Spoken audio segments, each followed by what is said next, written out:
பட்டளந்த சித்திரவதை முகாம் தொடர்பில் மட்டுமன்றி அந்த முகாம்கள் உருவானமைக்கான காரணமாக இருந்த விடயங்கள் தொடர்பிலும் விசாரணைகளை நடத்தி உண்மையை கண்டறிய வேண்டும் என ஐக்கிய மக்கள் சக்தி பாராளுமன்ற உறுப்பினர் நளின் பண்டார வலியுறுத்தினார்.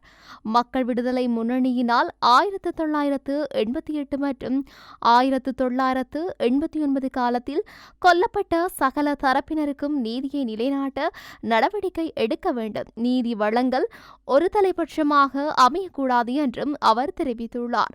பாராளுமன்றத்தில் நேற்று உரையாற்றுகையில் மேற்கொண்டவாறு அவர் குறிப்பிட்டிருக்கின்றார். பட்டளந்த சம்பவம் ஏன் உருவானது என்ற பிரச்சினை உள்ளது.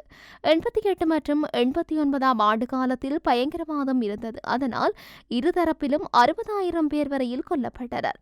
கிராம சேவகர்கள், வைத்தியர்கள், போலீசார் மிலேச்சத்தனமாக கொல்லப்பட்டனர். இந்த வரலாறு மூடப்பட்டிருந்தது. அரசாங்கம் ஆட்சிக்கு வந்து மறுநாளே நினைவுக்கு வர வேண்டிய விடயம் அல் ஜசீராவில் கூறப்பட்டதை தொடர்ந்தே இது நினைவுக்கு வந்துள்ளது. இந்த விடயம் தொடர்பில் தேடியறிந்து அது தொடர்பில் நியாயத்தை நிலைநாட்ட வேண்டும் என்றார்.